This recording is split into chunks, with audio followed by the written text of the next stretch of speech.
जय श्री गणेश। जैसा कि हम आजकल देख रहे हैं कि हर जगह एक ही न्यूज़ चल रही है करंट अपडेट के लिए कि आईटी रूल्स नए आए हैं, कल ट्विटर बंद हो जाएगा, आज फेसबुक बंद हो जाएगी, आज व्हाट्सएप बंद हो जाएगा। हम इतने दिनों से सुन रहे हैं, ये किस रूल्स के तहत बंद होगी, ये क्या ऑर्डर आ रहे हैं, क्या रूल्स आ रहे हैं, इसको हम जानते हैं आज कि सरकार द्वारा, केंद्र सरकार द्वारा कुछ गाइडलाइंस, कुछ रूल्स लाए गए हैं कि सोशल मीडिया पर जिस तरह से मतलब कि लोग सरकार के खिलाफ या देश के खिलाफ या आज कंपनियां हैं, जो भी बड़ी बड़ी कंपनियां हैं, सोशल प्लेटफॉर्म है, तो उनके लिए क्या उत्तरदायी बनता है, तो आज उन सब के बारे में अपन चर्चा करेंगे शॉर्टकट में।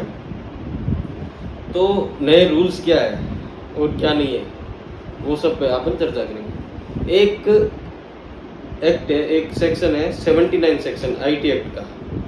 आईटी एक्ट का 79 सेक्शन है, उसके तहत केंद्र सरकार मतलब कि उस एक्ट के अंदर ये पावर दी गई है कि अगर फॉर एग्जांपल से अपन समझेंगे इसको कि अगर किसी भी आज ट्विटर पे आज कोई भी लोग कुछ भी गलत लिखते हैं, तो अपन आईटी एक्ट के सेक्शन 79 के अंदर ये दिया गया है कि आप उसी व्यक्ति के खिलाफ कोई भी कानूनी मतलब एक्शन ले सकते हैं, लीगली एक्शन ले सकते हैं। तो सरकार द्वारा ये रूल्स लाए गए हैं कि अगर 3 महीने 25 फरवरी को ये रूल्स लाए गए थे और 25 मई 26 मई से ये रूल फॉलो मतलब करने थे, यहाँ से नई गाइडलाइंस स्टार्ट हो जाएगी।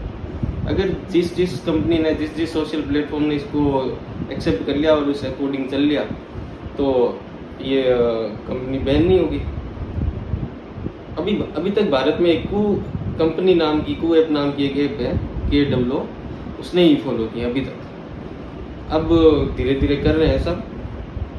उसके अलावा 79 एक्ट सेक्शन आईटी एक्ट का सेक्शन 79, उसके अंदर ये पावर सब कंपनियों को सरकार ने दी है, इस एक्ट ने दी है। तो ये भी अगर कोई फॉलो नहीं करेगा तो सेक्शन 79 का भी एक लाभ जो मिल रहा है, ये भी सरकार उन कंपनियों से छीन लेगी। फिर डायरेक्ट अगर अपन किसी पे मतलब अगर किसी अपन सोशल प्लेटफॉर्म पे कोई एक्टिविटी की है, तो डायरेक्ट अपने ऊपर केस नहीं होगा। अगर जिसने ये रूल्स फॉलो नहीं किया, डायरेक्ट उस कंपनी के ऊपर केस होगा। अभी तो क्या होता है, उस आदमी के ऊपर जिसने सोशल मीडिया प्लेटफॉर्म पे अगर किसी ने अलग क्रिमिनल एक्टिविटी या कुछ भी गलत किसी खिलाफ लिखा, तो उस आदमी के ऊपर केस होता है। अगर ये सरकार के नए रूल्स अगर फॉलो नहीं किए, तो उस आदमी के खिलाफ कुछ भी नहीं होगी, क्रिमिनल जो भी है प्रोसेस, वो सीधी कंपनी के ऊपर FIR या जो भी लीगली प्रोसेस होगा वो कंपनी टू कंपनी केस होगा। उसके बाद ये जो नए रूल्स आए हैं, वो है कि हर कंपनी को 3 ऑफिसर अपॉइंट करने हैं। हर कंपनी को 3 ऑफिसर अपॉइंट करने हैं।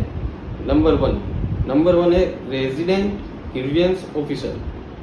Number 2 chief compliance officer. Number 3 nodal officer. ये 3 ऑफिसर अपॉइंट करने होंगे। रूल नंबर सेकंड है, कोई भी प्लेटफॉर्म है, सोशल मीडिया प्लेटफॉर्म है, मोबाइल ऐप प्लेटफॉर्म है, उनका फिजिकल एड्रेस, आज हम देखते हैं अपने को किसी का भी फिजिकल एड्रेस नहीं मिल पाता कि अपन कहाँ करें शिकायत दर्ज, तो फिजिकल एड्रेस भी उस हर ऐप के नीचे, हर सोशल प्लेटफॉर्म के नीचे मेंशन करना पड़ेगा अपने को। तो ये भी एक इस रूल्स के अंदर प्रावधान किया गया। Third rules, swift grievance officer appoint करना पड़ेगा। उसका क्या काम होगा कि 15 दिन के अंदर अंदर कोई भी शिकायत है, उसका सॉल्यूशन या उसमें क्या उन्होंने किया है, वो सब बताना पड़ेगा। उसके बाद एक और इसके अंदर रूल्स है कि ऑटोमेटिक टूल किट का ऑप्शन आपको प्लेटफॉर्म पे देना पड़ेगा। उसके अंदर क्या होता है कि आज कोई भी गलत चीज डालता है तो उसका फिल्टर पहले से ही हुआ रहता है। कोई भी अलग एक्टिविटी करता है तो वो अपलोड ही ना हो, वो सेंड ही ना हो, वो आगे प्रोसेस ही ना हो, तो वैसा एक प्रोविजन करना पड़ेगा। और इसके अंदर कि हर मंथ के एंड में एक रिपोर्ट बनाकर देनी पड़ेगी कि इस महीने कितनों को ज्वाइनिंग दी है आपने कितने सॉल्यूशन किए हैं, कितने प्रॉब्लम के सॉल्यूशन किए, कितनी शिकायतों के सॉल्यूशन किए हैं, वो सब आपको देने पड़ेंगे। और इस एक्ट के अंदर बहुत सारे प्रोविजंस हैं जो कि सोशल मीडिया प्लेटफॉर्म इनके पक्ष में भी है और थोड़ा सा सरकार के इस चीज़ को देखते हुए क्रिटिसिज्म का भी सरकार को माहौल झेलना पड़ रहा है। इसमें एक्सपर्ट की जाने तो सरकार को भी क्रिटिसिज्म झेलना पड़ रहा है। इसमें क्या है कि मुख्यतः जो लोगों का डाटा पर्सनल डाटा है वो सरकार के पास चला जाएगा, एक्सपर्ट का ये कहना है, जिससे सरकार किसी पे भी इजीली नकेल कर सकती है। तो इसके लिए इसका विरोध किया जाता है। जैसा कि हम फेसबुक व्हाट्सएप इनके रूल्स पढ़े तो उनमें ये लिखा हुआ है कि WhatsApp end to end encryption, WhatsApp में एंड टू एंड इंक्रिप्शन का ऑप्शन आता है कि व्हाट्सएप द्वारा भी यही कहा जा रहा है कि व्हाट्सएप पे मैसेज हमें भी नहीं पता चल रहा किसने किया है, किसको किया है।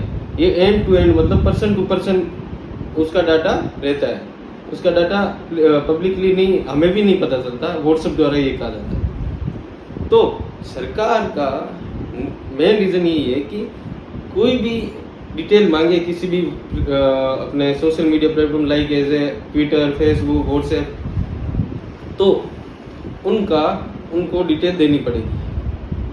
तो अब ये रूल्स फॉलो होते ही उनको सरकार ने अगर जुडिशरी ने अगर कोई भी ऑर्डर जारी किया है कि फला फला आदमी की ये डिटेल है तो उनको ये डिटेल सरकार को देनी पड़ेगी। उसके बाद एक्सपर्ट का ये कहना है कि ये रूल्स तो ठीक है लाए गए, लेकिन इससे पहले जो डाटा प्रोटेक्शन बिल एक्ट है जो 2019 है जो लाया गया था उसको पास करवा के फिर ये रूल्स आप लागू करिए, जिससे कि उनके डाटा प्रोटेक्ट रहे, डाटा प्रोटेक्शन रहे उनके।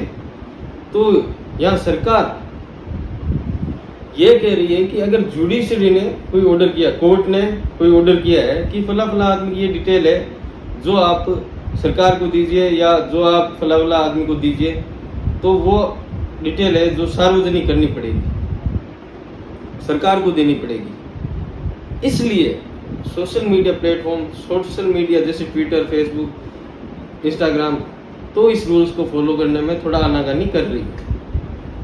एक्सपर्ट और इन कंपनियों का यही कहना है कि जो डाटा प्रोटेक्शन बिल 2019 लाया गया है आप पहले उसको पास करवा लीजिए, उससे कि डाटा प्रोटेक्ट हो सके और फिर ये रूल्स लाइए। बट ये डाटा प्रोटेक्शन जो बिल आया है वो अभी तक पास नहीं हुआ है, 2019 में आया था, और उससे पहले ये रूल्स फॉलो करने के लिए इंस्ट्रक्शन गाइडलाइंस जारी कर दी थी सरकार ने। तो बस इस चीज़ के लिए मतभेद चल रहा है सरकार और कंपनियों के बीच में। लेकिन जो सरकार का फैसला है, सरकार ने दिया है, वो 2000 जो मतलब अपने 25 मई 26 मई 2021 के बाद लागू हो गया है। तो इस पे अब देखते हैं, मोस्टली कंपनियों ने अपनी सहमति जारी कर दी है और इस बिल पे भी जो डाटा प्रोटेक्शन बिल है इसको भी सरकार अब जल्दी से जल्दी लागू कर देगी, जिससे कि दोनों की बात रहते हुए जो भी रूल्स है वो कंपनियां फॉलो कर लेगी और इस एक्ट के आगे जो भी प्रोविजन होंगे उसमें फॉलो करते हुए कंपनी अपना काम कर लेगी। जय माता।